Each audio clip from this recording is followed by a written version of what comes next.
நண்பர்களே வணக்கம். இந்த வீடியோல நம்ம என்ன பார்க்க போறோம் அப்படின்னா, நைஜீரியால என்னதான் நடக்குது? ஏன் வந்துட்டு ட்ரம்ப் நான் இப்ப பாரு நைஜீரியால பயங்கரமா சண்டை போட்டுக்கிறாங்க. என்ன கிறிஸ்டியன்ஸ் எல்லாம் கொல்றாங்க. நான் வந்துட்டு அமெரிக்க படைகளை அனுப்ப போறேன் அப்படின்ற மாதிரி நிறைய பிரச்சனை அவர் பண்ணிட்டு இருக்காரு. இப்ப என்ன நடக்குது நைஜீரியால அப்படின்றத ஃபுல் வீடியோல பார்க்கலாம். வாங்க வீடியோக்குள்ள போவோம்.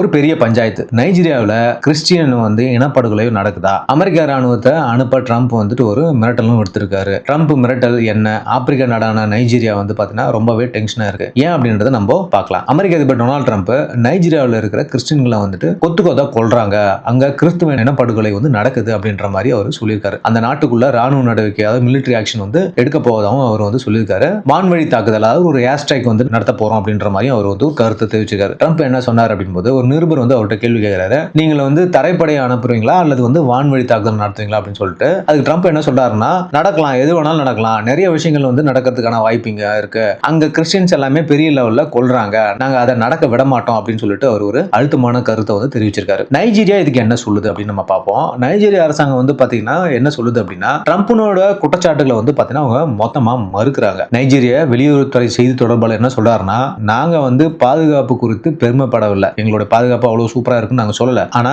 கிறிஸ்தவர்களை மட்டும் குறிவைத்து கொள்றாங்க அப்படின்னு சொல்றது மிகப்பெரிய தவறு அப்படின்னு சொல்றாரு. நைஜீரியால கிறிஸ்தவ இனப்படுகொலை எதுவும் நடக்கல அப்படின்ற மாதிரி அவர் உறுதியா கூறியிருக்காரு. அந்த கொலைகள் பாத்தீங்கன்னா கிறிஸ்தவர்களுக்கு மட்டும் உரியதல்ல, முஸ்லீமும் இதுல கொல்லப்படுறாங்க அப்படின்னு சொல்றப்பது. இதுல என்னன்னு பாத்தீங்கன்னா, இந்த பாரம்பரிய வழிபாட்டாளர்கள் தான் கொல்லப்படுறாங்க அப்படின்ற மாதிரி அவங்க சொல்றாங்க. ரெண்டு சைட்லயும் தான் சொல்றாங்க, அதாவது கிறிஸ்டியன்லயும் சாவறாங்க, முஸ்லிம்ஸ்லயும் சாவறாங்கன்ற மாதிரி அவங்க சொல்றாங்க. இந்த வன்முறையை செய்யறவங்க யாரு அப்படின்னு பார்க்கும்போது பொக்காஹாரம்ன்றது ஒரு மிகப்பெரிய அந்த ஆப்பிரிக்கால இருக்கக்கூடிய ஒரு தீவிரவாத குழு. அவங்க மற்றும் அல் கொய்தாவுடைய ISIS ரெண்டு தீவிரவாதம் சேர்ந்து தான் இந்த கொலைகள் பண்றாங்க அப்படின்ற மாதிரி நைஜீரியா அரசு சொல்லுது. அது மட்டும் இல்லாம நைஜீரியா அரசாங்கம் என்ன சொல்லுது அப்படின்னா, எங்களுக்கு உதவி பண்றதா இருந்தா அது ஓகே, ஆனா ஆக்கிரமிப்பு பண்றதா இருந்தா அது எங்களுக்கு தேவையில்லை அப்படின்ற மாதிரி அமெரிக்கா சொல்லி. அதாவது நைஜீரியாவுக்கு அமெரிக்கானோட உதவி தேவைப்படுறதா இருந்தாலும் அது எங்க நாட்டினுடைய டெரிட்டரியல் இன்டெகிரிட்டி, அதாவது பிராந்திய ஒருமைப்பாட்டை பாத்தீங்கன்னா கொலைக்கரும் செயலா இருக்கக்கூடாது அப்படின்ற மாதிரி நைஜீரியா நிபந்தனையை விதிச்சிருக்கு அப்படின்னு சொல்லணும். பொதுவா இந்த நைஜீரியால என்ன நடக்குது அப்படின்னு பார்க்கும்போது அங்க ரிலிஜியஸ் வைஸ் பாப்புலேஷன் நம்ம பார்க்கணும். நைஜீரியால பாத்தீங்கன்னா மக்கள் தொகையில ஒரு ரஃபா பிரிக்கும்போது ரெண்டு முக்கிய மதங்கள் தான் அங்க இருக்கு. அதாவது பல்வேறு மத குறிப்பீடுகள் இருந்தாலும் பொதுவான பிரிவுகள் யாருன்னு பாத்தீங்கன்னா இஸ்லாமியர் தான். இஸ்லாமியர் கிட்டத்தட்ட 50ல இருந்து 53% வரைக்கும் அங்க இருக்காங்க. இவங்கள பெரும்பாலும் பாத்தீங்கன்னா நாட்டினோட வடக்கு பகுதிகளை வசிக்கிறாங்க அப்படின்னு சொல்லப்படுது. அடுத்து பாத்தீங்கன்னா இன்னொரு மெஜாரிட்டி ரிலிஜியன் எதுன்னு பாத்தீங்கன்னா கிறிஸ்டியன்ஸ் பொறுத்த வரைக்கும் பாத்தீங்கன்னா கிட்டத்தட்ட 45ல இருந்து 48% வரைக்கும் அந்த டோட்டல் பாப்புலேஷன்ல இருக்காங்க. இவங்கள பெரும்பாலான பாத்தீங்கன்னா நாட்டினுடைய தெற்கு பகுதியில் வசிக்கிறாங்க அப்படின்னு சொல்லப்படுது. அது தவிர்த்துட்டு பிற மதத்தினர் கொஞ்சம் பேர் அங்க வாழறாங்க அப்படின்னு தான் நம்ம பார்க்கணும். அவங்களுடைய எண்ணிக்கையும் பாத்தீங்கன்னா ஒரு 0.6ல இருந்து 0.2% வரைக்கும் தான் இருக்கும் அப்படின்னு சொல்லப்படுது. நைஜீரியா பொறுத்த வரைக்கும், அதாவது ஆப்பிரிக்க நாடுல நைஜீரியாவுடைய செல்வம் என்னவா இருக்குது அப்படின்னு பார்க்கும்போது, நைஜீரியா மொத்த உள்நாட்டு உற்பத்தியினோட, அதாவது GDPல பார்க்கும் அடிப்படையில் ஆப்பிரிக்கால ஒரு பெரிய பொருளாதார நாடா தான் நம்ம பார்க்கிறோம். இருந்தாலும் தனிநபர் வருமானம், அதாவது GDP அடிப்படையில் பார்க்கும்போது அது நிறைய வேறுபடுது அப்படின்னு பார்க்க முடியும். ஏன் அப்படின்னா பாப்புலேஷன் அங்க கொஞ்சம் ஜாஸ்தியான ஒரு விஷயம்ன்றதுனால GDPயும் per capita இன்கமும் டிஃபர் ஆகுது அப்படின்னு நம்ம சொல்றோம். மொத்த உள்நாட்டு உற்பத்தி, அதாவது நாமினல் GDP பொறுத்த வரைக்கும் 2024-25 மதிப்பின்படி நைஜீரியா ஆப்பிரிக்க நாடுகளுடைய தென்னாப்பிரிக்கா மற்றும் எகிப்துக்கு அடுத்தபடியா 3வது அல்லது 4வது இடத்துல இருக்கு அப்படின்னு சொன்னாங்க. அதாவது ஆப்பிரிக்காவிலேயே 4வது பணக்கார நாடு இன் டர்ம்ஸ் ஆஃப் GDP அப்படின்னு நம்ம பார்க்கணும். சில மதிப்பீடுகள் இது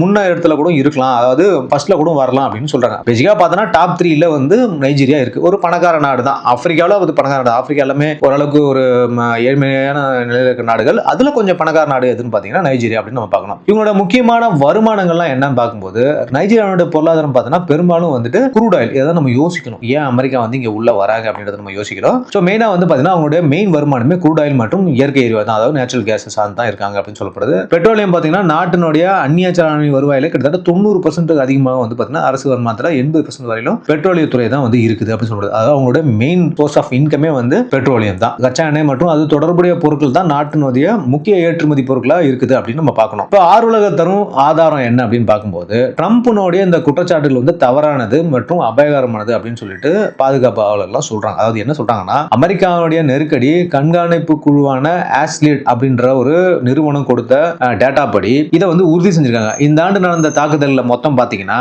அதாவது இந்த வருஷத்துல மட்டும் நைஜீரியாவில் பொதுமக்கள் மீது 1923 தாக்குதல் நடந்து. பார்த்துக்கோங்க, ஒரு வருஷத்துல ஒரு நாட்டுல பொதுமக்கள் மீது தீவிரவாத தீவிரவாதி நடத்தல தாக்குதல் அரௌண்ட் 2000. மதம் சார்ந்த தாக்குதல் என்னன்னு பார்க்கும்போது கிறிஸ்துவர்களை குறி வச்சு தாக்குதல் நடந்தது பாத்தீங்கன்னா வெறும் 50 அப்படின்றாங்க. அதாவது இந்த 2000 தாக்குதல் நடந்திருக்கு அந்த இடத்துல மக்கள் மீது, அதுல மதத்தை சொல்லி தாக்குதல் நடத்துறது 50 தான் அப்படின்ற மாதிரி அவங்க சொல்றாங்க. தீவிரவாத குழுக்கள் என்ன பண்றாங்கன்னா தேவாலயங்களை தாக்குறாங்க, அதே சமயத்துல மசூதிலையும் தாக்குறாங்க, சந்தை தெருக்களையும் தாக்குறாங்க. அவர்கள் முஸ்லீம் கிறிஸ்டின் பாகுபாடுலாம் பாக்குறது கிடையாது, எல்லாரையுமே அவங்க தாக்குறாங்க அப்படின்ற மாதிரி தான் சொல்றாங்க. இது ஒரு நில பிரச்சனை, அரசியல் மோதல் மற்றும் திருட்டு கும்பல் போன்ற பல்வேறு சிக்கல்களும் இருக்கக்கூடிய ஒரு பிரச்சனையா தான் இதை பார்க்கப்படுது. அதாவது அந்த நாட்டினுடைய வளத்தையோ இல்ல மற்ற விஷயங்களோ தொடர்றதுக்காக உள்நாட்டிலே நடக்கக்கூடிய ஒரு போரா தான் இதை அவங்க பாக்குறாங்க. மத சுதந்திரம் மீறுறாங்க அப்படின்ற குற்றச்சாட்டு என்ன சொல்லப்படுதுன்னா, ட்ரம்ப் ராணுவ பற்றி பேசியதுக்கு முதல் நாள் பாத்தீங்கன்னா அமெரிக்கா நைஜீரியாவை மத சுதந்திரத்தை மீறும் நாடுகள் பட்டியல், அதாவது கண்ட்ரீஸ் ஆஃப் பர்டிகுலர் கன்சர்ன் அப்படின்னு சொல்லிட்டு அவங்க வச்சிருக்காங்க. அதுல அவங்க சேர்த்துட்டாங்க. அதாவது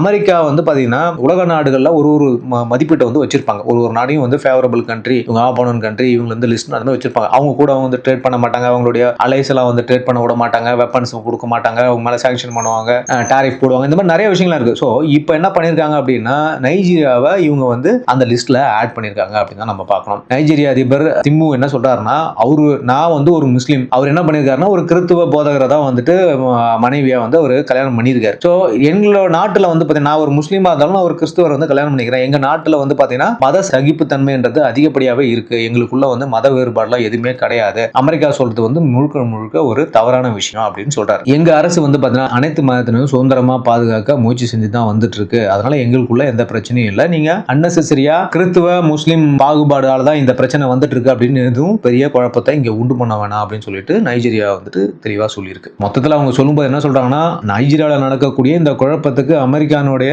உதவிகள் தேவைதான், ஆனா ட்ரம்ப்னுடைய மிரட்டல் நாட்டினுடைய இறையாண்மையை மீறுவது மட்டும் இல்லாம மேலும் ஒரு புதிய சிக்கலை உண்டாக்கும் அப்படின்னு சொல்லிட்டு கருத்தையும் தெரிவிச்சிருக்காங்க. அமெரிக்கா ஏன் முக்கியமா நைஜீரியாவை டார்கெட் பண்ணுது அப்படின்னு பார்க்கும்போது அமெரிக்கா நைஜீரியாவில் உள்ள கனிம வளங்கள் மேலதான் கண்ணு வச்சிருக்கு அப்படின்னு சொல்றாங்க. இந்த சண்டை எல்லாமே பாத்தீங்கன்னா நைஜீரியாவில் இருக்கக்கூடிய ஆயில், லித்தியம் மற்றும் இதர ரேர் எர்த் மினரல்ஸ் இதை பாத்தீங்கன்னா அமெரிக்கா கண்ணு வச்சிருக்காங்க அப்படின்னு சொல்லப்படுது. எப்பவுமே ஒரு விஷயத்த பார்க்கணும், அமெரிக்கா ஈராக் மேல தாக்குதல் நடத்துது, சிரியா மேல தாக்குதல் நடத்துது, நிறைய நாடுகள் மேல தாக்குதல் நடத்தினாங்க ஒரு காலத்துல, ஈவன் ஆப்கானிஸ்தான் நடத்தினாங்க. ஆனா ஈராக் மேல நடத்தினப்போ எத்தனையோ டன் கோல்டு ஏன்னா சதாம் ஹுசேன் அவருடைய வீடு, அவருடைய பெட்ரூம், அவருடைய பாத்ரூம் எல்லாமே கோல்டால பண்ணி வச்சிருந்தாரு சொல்லப்படுது. மேலும் அவருடைய ஆட்சி காலத்துல அவர் ஒரு கொடுங்காலரா இருந்தாலும் மக்கள்லாம் பாத்தீங்கன்னா ஓரளவுக்கு பணக்காரங்க தான் வாழ்ந்தாங்க அப்படின்னு நம்ம சொல்லணும். ஆனா அங்க இருந்த ஒரு நாடை நமக்கு இன்னொரு ஆர்மி கைப்பற்றுதுன்னா கண்டிப்பா அங்க நாட்டுல இருந்த இல்ல வீட்டுல இருந்த அந்த ஆபீஸ்ல இருந்த இல்ல ஒரு பேங்க்ல இருந்த கஜானால இருந்த பொருட்கள்லாம் கொள்ளையடிக்கப்படும். எத்தனையோ